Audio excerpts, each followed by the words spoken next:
Captain Lee Jinwoo stood on the bridge of his ship, watching the stars through the wide window. The ship was called Taeguk's Pride, and it was one of the best human ships in the outer edge of space. Jinwoo had been flying among these distant stars for 20 years now, ever since the humans left the Galactic Council. He touched the metal wall of his ship and smiled. The humans had built good ships out here, far from the fancy worlds of the Council. They had to be good. Out here, if your ship broke down, nobody would come to save you.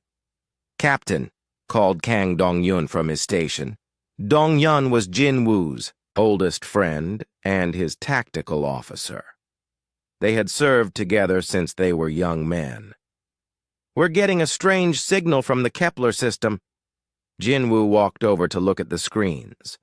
The signal was weak and broken, like someone was trying to call for help, but their equipment was damaged.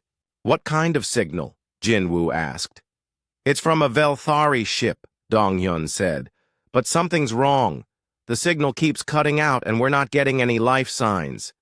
The Velthari were one of the alien races in the Galactic Council. They looked like tall, thin people with blue skin and large eyes. They were known for being very smart and peaceful. Their ships were always perfect and clean. "Set course for the signal," Jinwoo ordered. "Let's see what's going on." As the ship moved through space toward the signal, Jinwoo thought about the old days. 50 years ago, humans had been part of the Galactic Council. They had worked with many alien races to keep peace in the galaxy. But then everything changed. The other races said humans were too violent. They said humans started fights too easily and couldn't be trusted. The Council voted, and humans were kicked out.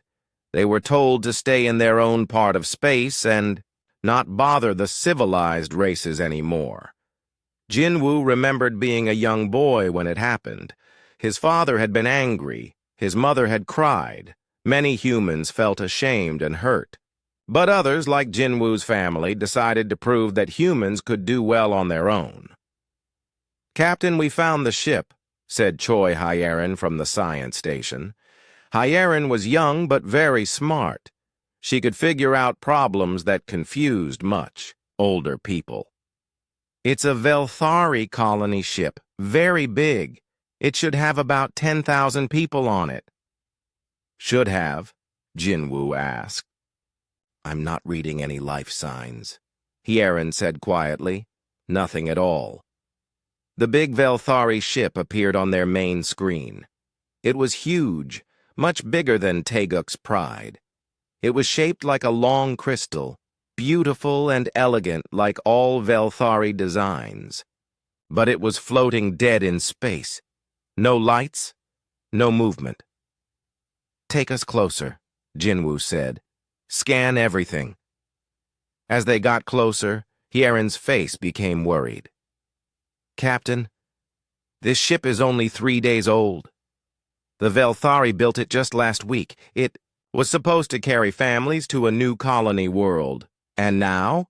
Now it's completely empty, but there are no signs of fighting. No damage to the ship. No bodies. The people are just gone."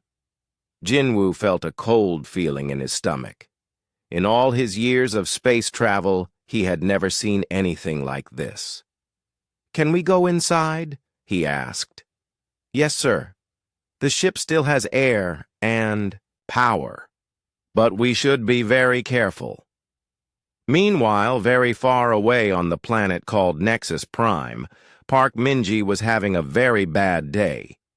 Nexus Prime was the capital world of the Galactic Council, where all the important alien leaders lived and worked. Minji was the only human still allowed to live there because she used to be an ambassador before humans were kicked out. Now she worked as a translator and helper for the Council, but most of the aliens ignored her.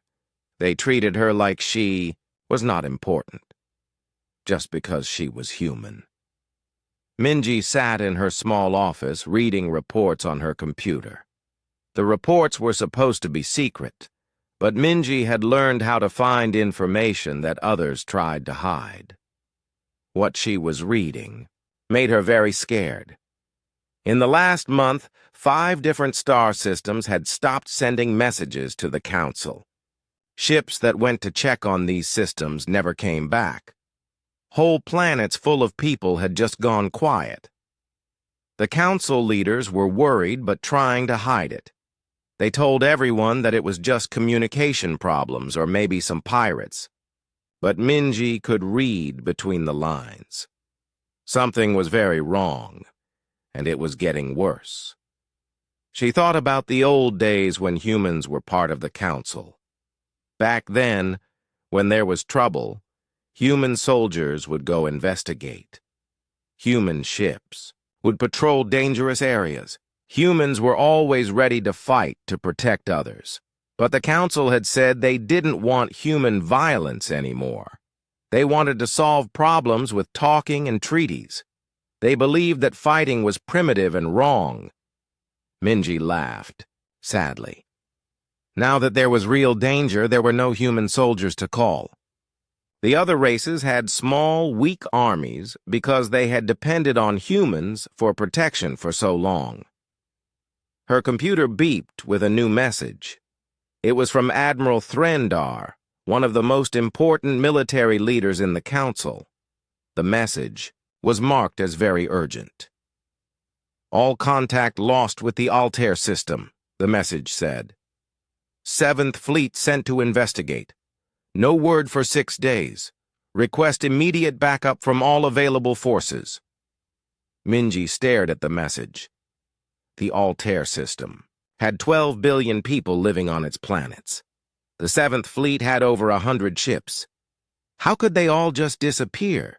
She started typing a message back, suggesting that maybe the Council should ask humans for help. Then she stopped and deleted it. She knew what the answer would be. The Council was too proud to ask humans for anything.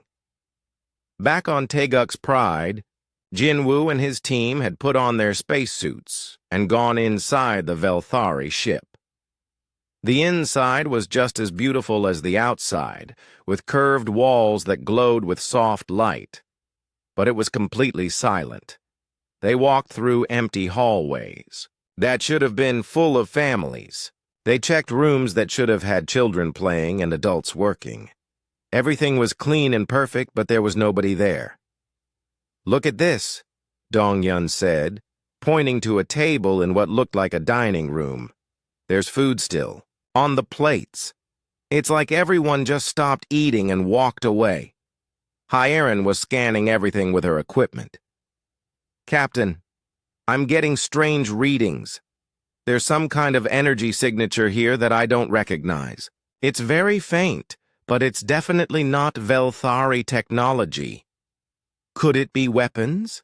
Jinwoo asked. "Maybe.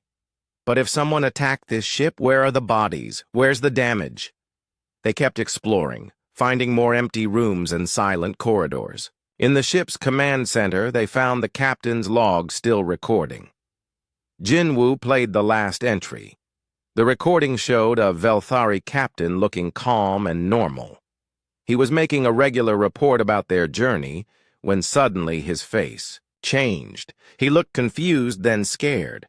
He started to say something about a dark signal when the recording suddenly stopped. "That's it," Hyerin said. "The last entry. After that, nothing." Jinwoo felt that cold feeling again. Whatever had happened to this ship, it was something new and dangerous. And if it could make 10,000 people disappear without a trace, what else could it do? He made a decision. "We're going back to our ship. Send a message to Earth Command. Tell them we found something they need to know about." As they left the empty Velthari ship behind, Jinwoo didn't know that this was just the beginning. Across the galaxy, more ships were going silent. More people were disappearing. And the thing that was taking them was getting stronger and more hungry every day. The Galactic Council had thought they were safe without humans. they were about to learn. How wrong they were. 3 weeks after finding the empty Velthari ship, Captain Lee Jinwoo was starting to understand that something terrible was happening in the galaxy. His ship, Taeguk's Pride, had received dozens of distress calls from different star systems. Each time they arrived to help, they found the same thing: empty ships, silent planets, and no trace of what had happened to the people. Jinwoo stood in his ship's meeting room with his senior officers. On the table in front of them were reports from all over human space. Every human captain was reporting the same strange discoveries. 17 more ships found empty this week, said Kang Dong-yun, reading from his tablet. All different races. Some were cargo ships, some were passenger ships, some were even military vessels. Choi Hyerin had been studying all the data they had collected. She looked tired and worried. Captain, I think I'm starting to see a pattern. Whatever is doing this, it's not random. It's choosing its targets very carefully. What do you mean? Jinwoo asked. Look at this map, Hyerin said, pointing to a holographic display that showed the galaxy. Red dots marked where ships and planets had gone silent. The attacks always happen in areas where there are no strong defenses. The enemy is avoiding anywhere that has powerful weapons or experienced soldiers. Dong-yun studied the map. It's like they're testing the galaxy's defenses, finding the weak spots. But weak spots for what? Jinwoo asked. Before anyone could answer, the ship's communication system started beeping urgently. A message was coming in from human command headquarters on Earth. The face of Admiral Kim Tae-hyung appeared on the screen. Tae-hyung was one of the smartest military minds in human space. He had been studying warfare and tactics his whole life. Even during the peaceful days when humans were part of the Council, Tae-hyung had warned that danger could come from anywhere. Captain Jinwoo, Tae-hyung said, I need you to come to Earth immediately. Bring all the data you've collected. We've figured out what we're dealing with, and it's worse than we thought. 2 days later, Jinwoo sat in a secure meeting room deep inside Earth's military headquarters. Around the table were the most important human leaders: admirals, generals, scientists, and politicians. On the wall was a huge map showing the entire galaxy. Admiral Tae-hyung stood at the front of the room, pointing to different areas on the map. Ladies and gentlemen, we are facing an invasion. Not by any race we know, but by something completely alien to our galaxy. He pressed a button, and the map changed to show new information. We call them the Devourers. From what we can tell, they come from somewhere outside our galaxy, possibly from another dimension entirely. Dr. Song Ariam, one of Earth's best scientists, stood up to add more information. The Devourers don't just kill people, she said. They take them. We think they're collecting living beings for some purpose we don't understand yet.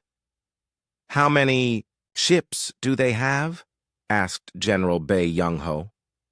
That's the problem, Tae-hyung said. We don't know. They don't fight like normal enemies. They don't use big fleets or huge armies. Instead, they send small, fast ships that can somehow make entire populations disappear without a trace. Jinwoo raised his hand. Admiral, has the Galactic Council figured this out too? Tae-hyung's face became grim. That's another problem. We've been monitoring Council communications. They know something is wrong, but they're in complete denial about how serious it is. Their leaders keep saying it's just pirates or rebels. Pirates don't make 12 billion people disappear, Jinwoo said. No, they don't. But the Council doesn't want to admit they're facing something they can't handle with diplomacy and peace talks. At that moment, an aide rushed into the room with an urgent message. Admiral, We just received a communication from one of our scout ships near the border with Council Space. Captain Park says he's found something important. On the communication screen, Captain Park looked excited and scared at the same time. Behind him, through his ship's window, they could see a strange, dark vessel that looked like nothing any of them had ever seen before. "Admiral," Park said, "we found one of their ships. It's smaller than our cruisers, but the design is completely alien.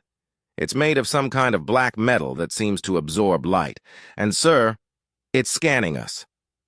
"Get out of there immediately," Tae-hyung ordered. "I'm trying, but—" Park's transmission suddenly filled with static. Then the screen went dark. The room was silent for a moment. Then Tae-hyung spoke quietly. "That's the first time anyone has actually seen one of their ships and lived long enough to report it." "Did he live?" Jinwoo asked. Before Tae-hyung could answer, the communication system came back online. Park's face appeared again, but he looked shaken. "Admiral, we barely escaped. That ship, it moved like nothing I've ever seen. It didn't follow normal physics, and when it scanned us, I felt something in my mind, like it was trying to read my thoughts." "Are you hurt?" Tae-hyung asked. "No, sir, but our ship's computers are acting strange. Some of our data has been erased. It's like the scan deleted specific information from our systems." After the communication ended, Dr. Auriem spoke up. "This confirms what I suspected. The Devourers aren't just taking people randomly, they're gathering information about us, learning how we fight, how we think, how we defend ourselves." Meanwhile, on Nexus Prime, Park Minji was having the worst day of her career as a translator for the Galactic Council. She sat in the Council's main meeting hall, listening to the most powerful beings in the galaxy argue about what to do. "The situation is clearly just a temporary problem with our communication networks," said Councillor Veltar, the leader of the Veltari people. His blue skin had turned pale with worry, but he still refused to admit how serious things were. "Temporary?" shouted Councillor Grix of the Manthari. The Manthari looked like giant insects and were known for being very logical. 67 star systems have gone completely silent. That's not a communication problem." "Perhaps it's rebels," suggested Councillor Yina of the Zephyrians. The Zephyrians were peaceful bird-like creatures who always tried to find diplomatic solutions. "Maybe we can negotiate with them." Minji wanted to stand up and scream at all of them. She had been translating their meetings for months now, and every day the situation got worse while they sat around talking. But she knew they wouldn't listen to a human. Then something happened that had never happened before. The main communication system in the council hall activated on its own, without anyone operating it. On the huge screen at the front of the room, a message appeared. It wasn't written in any language anyone recognized. The symbols seemed to move and shift as they watched. But somehow, everyone in the room could understand what it said. "Your defenses are weak. Your people are soft. You will be collected soon. Resistance is pointless." The message stayed on the screen for exactly 10 seconds, then disappeared. The room erupted in panic. Some counselors started shouting orders. Others just sat in shocked silence. But Minji noticed something else. While the alien message was on the screen, all the council's security systems had shut down. For 10 seconds, the most protected building in the galaxy had been completely defenseless. That night, Minji sat alone in her small apartment, thinking about what she had witnessed. The Devourers weren't just randomly attacking ships and planets. They were studying the Council, learning about their weaknesses, preparing for something bigger. She thought about the humans living far away in their own part of space. The Council had kicked them out because they were too violent and too aggressive. But now, facing an enemy that used fear and overwhelming force, maybe those human qualities weren't so bad after all. Minji made a decision. She started writing. A secret message to Earth. It was dangerous. If the Council found out she was communicating with humans without permission, they would exile her or worse. But she had to warn them about what was coming. The Devourers are real, she wrote. They're smarter than anyone thinks, and they're getting ready for something big. The Council is helpless. You might be our only hope. As she sent the message into space, Minji wondered if the humans would even care. After all, the Council had treated them terribly. Why should they? Risk their lives to save the people who had rejected them? But deep down, she hoped that humans were better than that. She hoped they would help, even if they had every reason not to. In the darkness of space, the Devourer ships continued their work. They moved from system to system, taking people, studying defenses, preparing for the day when they would reveal their true power. They had learned that most of the galaxy was weak and unprepared, but they had also detected something interesting in the outer rim of the galaxy. There was a group of beings who were different from the others. These beings fought back. These beings were unpredictable. These beings might actually be dangerous. The Devourers began to pay special attention to human space. They wanted to understand these strange creatures before making their final move. After all, even the most powerful predator studies its prey before striking.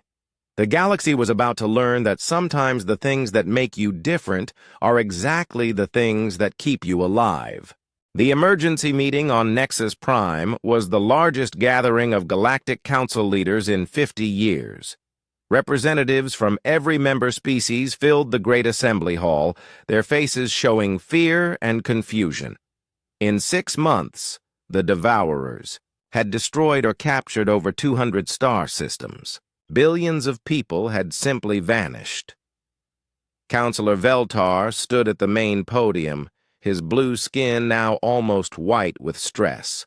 Behind him, a massive display showed the galaxy map with huge red areas marking territory that had gone dark. Fellow councillors, Veltar began, his voice shaking slightly, we face the greatest crisis in our civilization's history. Traditional diplomatic solutions have proven inadequate. In the back of the hall, Park Minji translated quietly for the few human observers who were allowed to attend. She noticed how Veltar refused to use words like failed or useless, even though everyone knew that's what he meant. Our military forces, Veltar continued, have been unable to engage the enemy effectively. When our ships encounter the Devourers, they either disappear completely or return with their crews in a state of mental shock, unable to remember what happened. General Crix of the Manthari military stood up. Councillor Veltar, with respect, we are losing this war because we don't know how to fight it. Our ships are designed for peacekeeping and patrol duties. Our soldiers are trained for crowd control and ceremonial functions. We haven't fought a real war in over 300 years. That's because we evolved beyond war, replied Councillor Yina. Violence is primitive. Civilized beings solve problems through discussion and compromise. Try discussing with an enemy that steals entire populations, General Crix shot back. The hall erupted in arguments. Some species wanted to evacuate their homeworlds. Others suggested trying to negotiate with the Devourers. A few called for building bigger defensive fleets, even though they had no idea how. To use them effectively, Minji watched the chaos and felt a familiar frustration. She remembered similar meetings from years ago, back when humans were still part of the council. When there was trouble, human representatives would present practical solutions, send scout ships to investigate, deploy military units to threatened areas, prepare evacuation plans for civilian populations. But the other species had always complained that humans were too quick to suggest military action. They said humans saw every problem as something to fight, rather than something to discuss. Now, facing an enemy that couldn't be reasoned with, the council was paralyzed by their own peaceful nature. After hours of pointless debate, Veltar finally called for order. "We will take a recess to consider our options," he announced. "All counselors should prepare proposals for our next session." As the hall emptied, Veltar approached Minji. The tall alien looked around nervously to make sure no one was watching, then leaned down to speak quietly. "Miss Park," he said, using her human name instead of her official title, "I need to speak with you privately. It's about a sensitive matter." 30 minutes later, Minji sat in a small, secure room deep inside the council building. Veltar paced back and forth, clearly struggling with what he wanted to say. "Ms. Park," he finally began, "you were an ambassador when humans were part of the council. You know their, capabilities." "You mean their military capabilities," Minji said bluntly. Veltar winced at the word military, but nodded. "Yes, we have been monitoring human space during this crisis. It appears that humans have been more successful in dealing with devourer attacks." Minji almost smiled. "You mean they've been fighting back and winning?" "There have been some engagements, yes, and the humans have managed to protect their territories effectively." What Veltar didn't say was that human space was the only part of the galaxy where devourer attacks had actually failed. While council worlds fell one after another, human colonies and ships had fought off every assault. "What are you asking me, Counselor?" Minji said. Veltar stopped pacing and looked directly at her. Would they consider providing assistance to council worlds under threat? The question hung in the air between them. Minji knew how much it cost Veltar to ask. The council had spent 50 years telling everyone that humans were violent primitives who didn't belong in civilized space. Now they needed those same primitives to save them. "I can pass along your request," Minji said carefully. "But I should warn you that many humans haven't forgotten how they were treated by the council." Meanwhile, in human space, Captain Jinwoo was leading the defense of the Zephyrian colony world of Haven's Rest. The planet had been evacuated by its bird-like inhabitants when devourer scouts were detected in the system. But thousands of Zephyrians had been unable to escape in time. Jinwoo's ship, Teguk's Pride, along with 5 other human vessels, hung in orbit around the planet as dark, twisted devourer ships emerged from hyperspace. "Count 12 enemy vessels," reported Kong Dong-yun from the tactical station. "Same design as the ships our scouts encountered. They're moving toward the planet." Choi Hyeran was monitoring the devourer ships with every sensor they had. "Captain, their ships are scanning the planet's surface.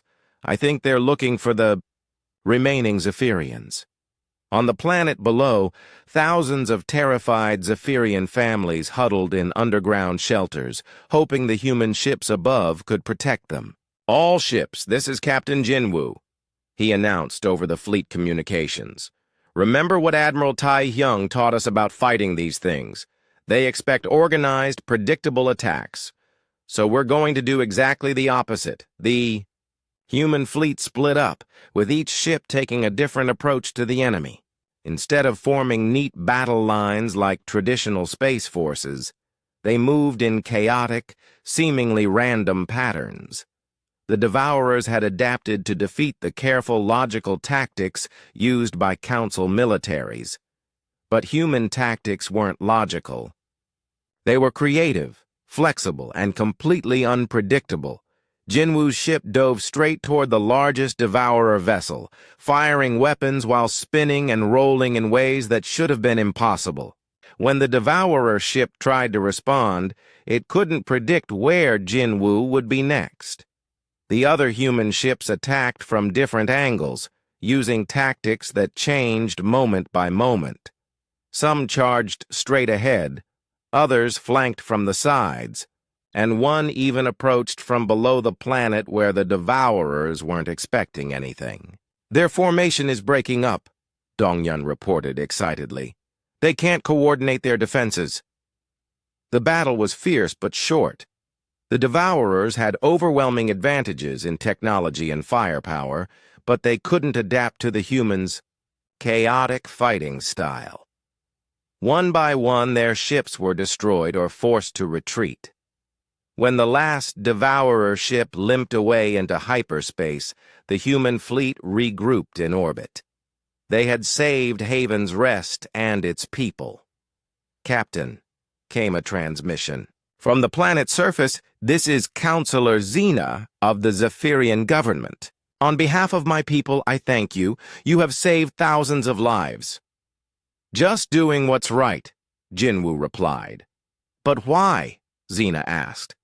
"The Council exiled humanity decades ago. You have every reason to hate us. Why risk your lives for people? Who rejected you?" Jinwoo thought about the question for a moment. "Because that's not who we are," he finally said. "Humans don't abandon people who need help, even if those people have been unfair to us." News of the successful defense of Haven's Rest spread quickly through both Council and human space.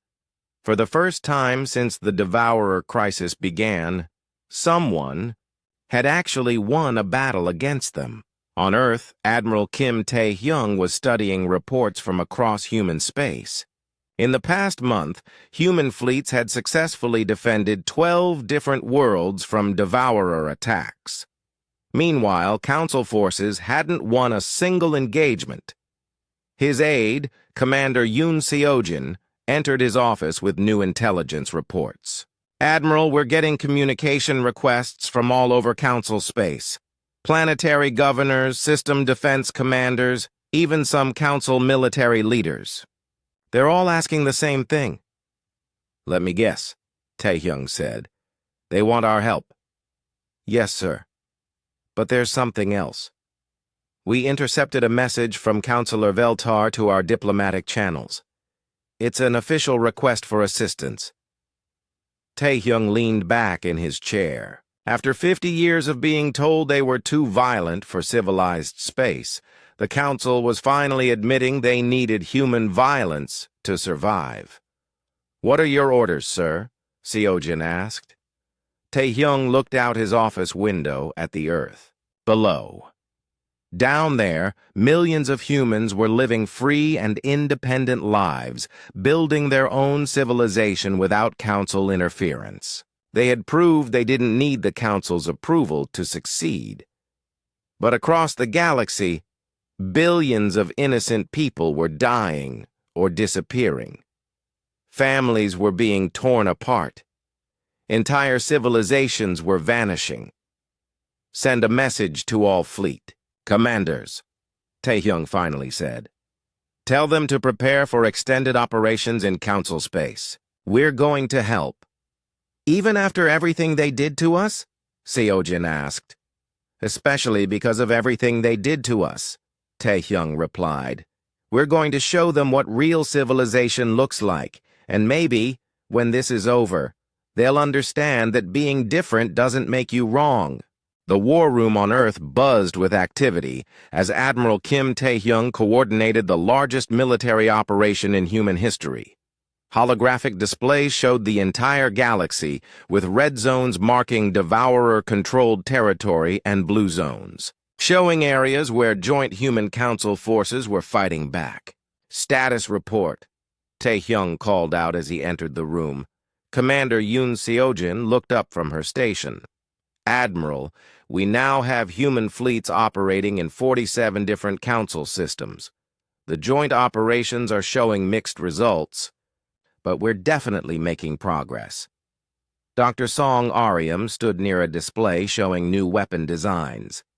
Sir, our engineers have been working with council scientists to combine our technologies. The results are promising. Human tactical systems combined with alien defensive technology are creating weapons the Devourers haven't seen before. Taehyung nodded. 3 months had passed since humans began helping the Council. It hadn't been easy. Many Council species still didn't trust human aggression, and many humans still resented being asked to help people who had rejected them. But slowly, the alliance was working. What about Captain Jinwoo's mission? Taehyung asked. Seo-jin's expression became serious. His task force is approaching the Devourer stronghold in the Arcturus system. If our intelligence is correct, there's a mothership there coordinating attacks across this entire sector. On his ship, Taeguk's Pride, Captain Lee Jinwoo prepared for the most dangerous mission of his career. Around him in space, 15 human ships and 20 council vessels formed a combined attack fleet. It was the largest force ever assembled to attack a Devourer position. Captain, said Choi Hyerin from her science station, sensors are detecting massive energy signatures from the planet ahead. The Devourer mothership is definitely there, and it's huge. At least 10 times larger than anything we've encountered before. Kang Dong-hyun checked his tactical displays. Sir, we're also detecting what look like thousands of smaller ships around it. This isn't just a stronghold. It's their main base for this region. Through the ship's communication system, Jinwoo could hear the nervous chatter from the council ships. Their crews had never faced anything like this before. Most of them had never been in a real battle at all. All ships, this is Captain Jinwoo, he announced.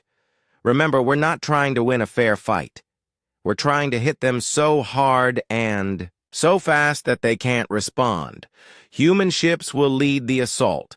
Council ships will provide support and rescue any human crews that get into trouble. Admiral Han Ji-soo, commanding the council portion of the fleet from her Vel-Thari ship, added her own orders. All council vessels, follow human tactical commands exactly.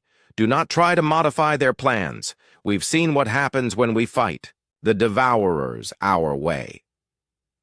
Jisoo was one of the few council military leaders who had quickly understood that humans fought differently for good reasons.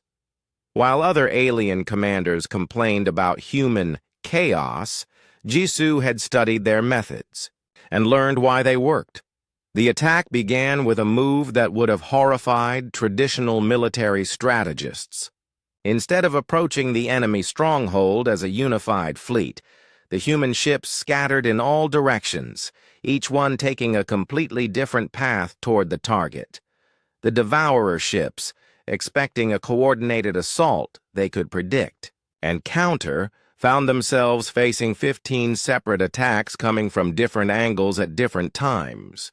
Their formation, designed to work as a unified defense, couldn't adapt fast enough. Jinwoo's ship dove straight toward the mothership, firing new hybrid weapons that combined human kinetic projectiles with Vel-Thari energy enhancement. The shots hit with devastating force, tearing through the alien ship's dark hull. "Direct hit!" Dong-hyun shouted. "Their shields are fluctuating!" But the mothership was fighting back. Beams of energy that seemed to bend space itself lashed out at the attacking fleet. 2 human ships were caught in the beams and simply vanished, as if they had never existed. "All ships, evasive maneuvers!" Jinwoo ordered. "Don't let those beams lock onto you." The battle became a deadly dance in space. Human ships twisted and spun through the vacuum, never staying in one place long enough for the Devourers to target them effectively. The Council ships, following human coordination, provided covering fire and rescued crews from damaged vessels. On the planet below, Dr. Kwon Ji-hoon monitored the battle from a hidden observation post. Ji-hoon had volunteered for the dangerous mission of studying Devourer technology up close. What he had discovered was terrifying. "Captain Jin-woo," he transmitted, "the mothership isn't just a command vessel. It's a processing center. I'm detecting the life signs of millions of captured beings inside that thing. They're still alive, but they're being changed somehow." The news hit Jinwoo like a physical blow. All those missing people from the empty ships and silent planets, they weren't dead. They were trapped inside the mothership, suffering some horrible fate. "We have to destroy that ship," Jinwoo said. "Sir," High Aaron warned, "if we destroy it, we'll kill everyone inside. And if we don't destroy it, the Devourers will keep taking more people. Sometimes there are no good choices." The human fleet regrouped for a final assault on the mothership. But as they prepared to attack, something unexpected happened. The captured beings inside the ship began to fight back. Somehow, seeing the rescue, fleet above them had given them hope. The mothership's systems began to malfunction as millions of prisoners refused to cooperate with their captors. "Captain!" High Aaron called out excitedly. "The mothership's defenses are failing! The internal disruption is overloading their power systems!" Jinwoo saw their chance. "All ships concentrate fire on the mothership's main reactor. We're going to crack that thing open and get our people out." The combined Human Council fleet unleashed everything they had at the massive Devourer vessel. Hybrid weapons, kinetic projectiles, energy beams, and even ramming attacks from badly damaged ships that couldn't retreat. The mothership's hull began to split open like a broken egg. Light poured out from inside as its containment systems failed. But instead of an explosion, something wonderful happened. Escape pods began launching from the dying ship. Thousands of them carrying the rescued prisoners to safety. The beings inside had managed to activate the ship's emergency systems and were saving themselves. "Recovery operations," Jinwoo ordered. "All ships with functioning medical bays, start picking up those escape pods." The battle continued as the human fleet fought to protect the evacuation. Smaller Devourer ships tried to stop the escaping prisoners, but the chaotic human tactics kept them too confused to coordinate an effective response. When the mothership finally exploded, it took most of the remaining Devourer forces with it. The few survivors fled into hyperspace, leaving the system free. Captain Onari led the first ground assault team to land on the planet below. Nari specialized in close combat and had trained her Marines to fight in ways that would confuse any enemy expecting normal military tactics. "Captain Jinwoo," she reported, "we've secured the planet's surface. The Devourers had some kind of processing facility down here, but our attack disrupted it before they could complete whatever they were doing." "Casualties?" Jinwoo asked. "Surprisingly light. These creatures fight like they expect us to behave predictably. When we don't, they seem to panic. The rescue operation took 3 days. Ships from across Council space arrived to help transport the freed prisoners back to their homeworlds.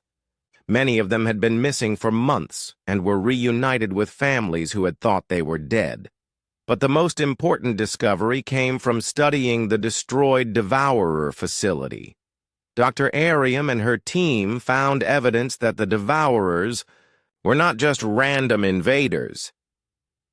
"Admiral," Ariam reported to Tae-hyung, "the Devourers have been studying our galaxy for years, maybe decades.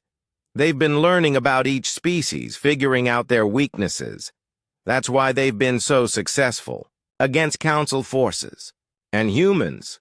Tae-hyung asked. "That's the interesting part. Their data on humans is incomplete and full of errors. They were expecting us to fight like the other Council species, organized, predictable, following established military doctrine. Our chaotic tactics have been defeating them because they literally don't understand how we think.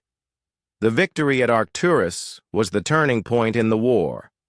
For the first time, the galaxy saw that the Devourers could be beaten.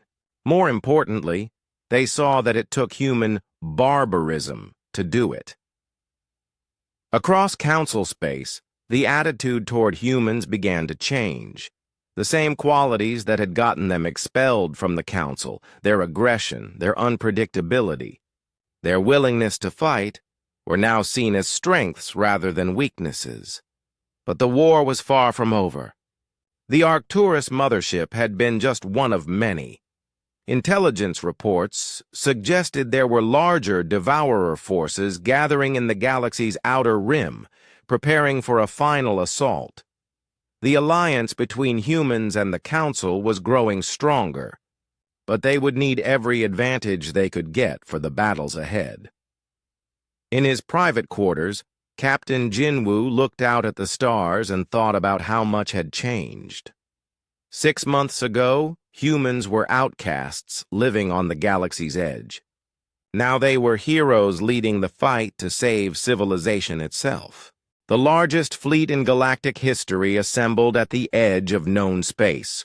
Over 2,000 ships from every species in the galaxy hung in formation, preparing for the final battle against the Devourers. At the center of the fleet, Admiral Kim Tae-hyung stood on the bridge of his flagship, watching the final preparations. "Admiral," reported Commander Yoon Seo-jin, "all task forces are in position. The Joint Human Council fleet is ready for Operation Final Strike." Through the ship's windows, Tae-hyung could see the massive portal that hung in space ahead of them. The Devourers had built it to connect their home dimension to this galaxy. Intelligence gathered from captured Devourer technology showed that their entire invasion force was preparing to come through it. "Sir," said Dr. Song Arium from her station, "our scientists have confirmed that the portal works both ways. If we can get ships through it, we can take the fight to their home dimension." Captain Lee Jinwoo's voice came over the fleet communications. "Admiral, this is Taeguk's Pride. My task force is ready to lead the assault through the portal." "Understood, Captain. Remember, once you go through, you'll be cut off from reinforcements. Your job is to create enough chaos on the other side to disrupt their invasion preparations." "Chaos is what we do best, sir." The plan was incredibly dangerous. A strike force of human ships would go through the portal first, using their unpredictable fighting style to confuse the Devourers on the other side. Then the main fleet would follow and attack the portal itself, sealing it permanently to prevent future invasions. But everyone knew that the ships going through the portal might not make it back. On the Council flagship, Park Minji stood beside Counselor Veltar as he prepared to address the entire fleet. After months of fighting together, the relationship between humans and the Council had completely changed. "Citizens of the galaxy," Veltar began, his voice carried to every ship in the fleet. "We stand at a moment that will determine the future of our civilization. For too long, we believed that peace and diplomacy alone could protect us from any threat." He paused, looking directly at the human ships in the formation. "We were wrong. We learned that sometimes survival requires the courage to fight for what is right. We learned that strength comes not from avoiding conflict, but from standing together when conflict cannot be avoided." Minji translated the speech for the human crews, but she also smiled at how much Veltar had changed. 6 months ago, he wouldn't even say the word war. Now he was leading the galaxy's largest military operation. "Today," Veltar continued, "we fight not as separate species, but as one people united against those who would destroy everything we hold dear. And we fight with our human allies, whose courage and sacrifice have shown us the true meaning of civilization. In the Tactical Command Center, Admiral Han Jisoo coordinated the different fleet elements. Jisoo had become one of the most effective military commanders in the galaxy by learning from human tactics and adapting them to work with Council ships. "All human strike teams, prepare for portal insertion," she announced. "Council support fleets, stand by to provide covering fire." Captain Jinwoo looked around his bridge one last time. Kang Dong-yun was checking weapon systems. Choi Hyerin was monitoring the portal's energy readings. His crew was ready. "Take us in," Jinwoo ordered. Taeguk's Pride led 50 human ships toward the swirling portal. As they approached, the portal began to pulse with dark energy. Something was coming through from the other side. "Captain!"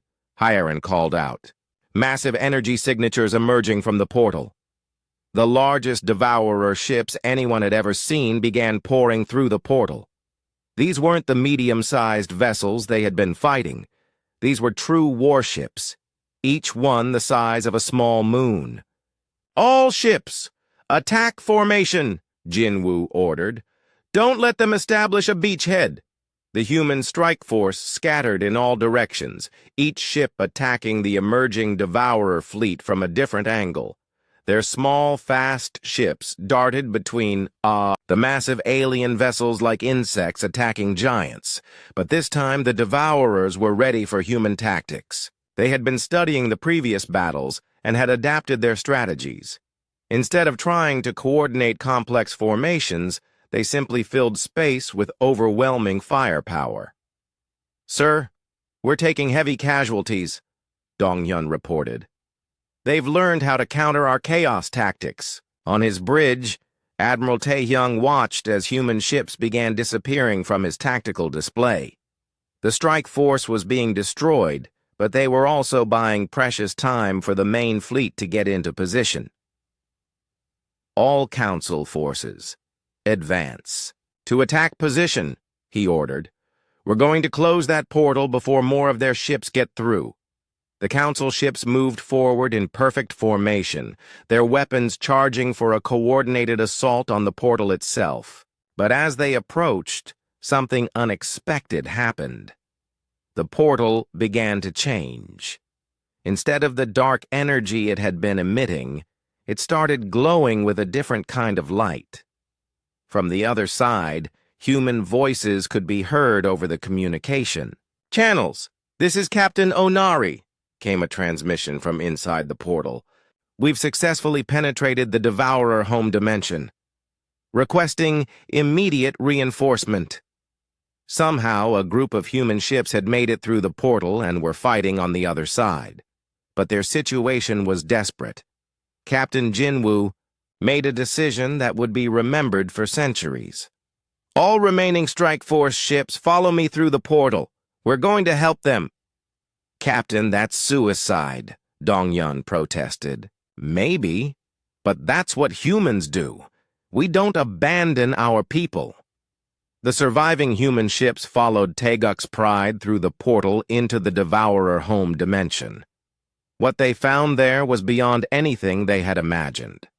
The Devourer home dimension was a place of eternal darkness, filled with massive structures that seemed to absorb all light. But the human ships that had gone through first had done exactly what they were supposed to do: create chaos.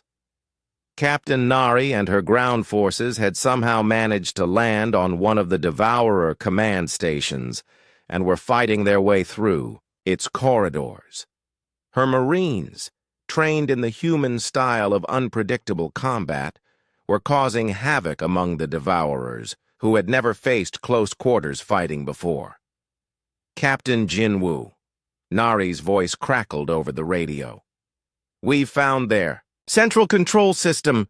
If we can destroy it, their entire portal network will collapse." "Then let's finish this," Jinwoo replied. The final battle took place both in space and inside the Devourer command station. In space, Human ships fought desperately against overwhelming odds while the main fleet outside the portal tried to provide support. Inside the station, Nari's Marines battled through alien corridors toward the control center. Dr. Kwon Ji-hoon, who had joined the assault team, worked frantically to understand the Devourer control systems. Captain Nari, I think I can overload their entire network, but someone will have to stay behind to complete the sequence. Nari looked at her Marines. They were all volunteers who had known this might be a one-way mission. I'll do it, she said. Simply. No, said Private Lee Sung-min, the youngest member of the team. Let me. I've studied their systems more than anyone. I can do it faster. Before anyone could argue, Sung-min began entering commands into the alien control system. Around them, the Devourer station began to shake as its power systems overloaded. Everyone, out, Nari ordered. Get to the ships! But as they ran toward the exit, they realized that Sung-min wasn't following. He had sealed himself into the control room to make sure the overload couldn't be stopped. Tell everyone back home, Sung-min said over the radio, that Earth's children don't give up. The explosion that destroyed the Devourer control network could be seen from both dimensions. The portal collapsed, cutting off the invasion force and stranding them in normal space where the galaxy's fleet could defeat them. When the final Devourer ship was destroyed, the galaxy was free. 3 months later, Park Min-ji stood in the same council assembly hall where the crisis had begun. But everything was different now. Human representatives sat in the front rows, no longer as excluded observers, but as honored members of a new galactic alliance. The old Galactic Council had been dissolved. In its place was the Galactic Federation, with humans and all other species as equal partners. Today, announced the new Federation President, Admiral Park Sang-hyun, we establish a new principle for our civilization. Diversity is not a weakness to be feared, but a strength to be celebrated. Different ways of thinking, different approaches to problems, different cultures and traditions. These are what make us strong. Sang-hyun had been chosen as the Federation's first Supreme Commander, not despite being human, but because he was human. The galaxy had learned that sometimes you need people who think differently to solve impossible problems.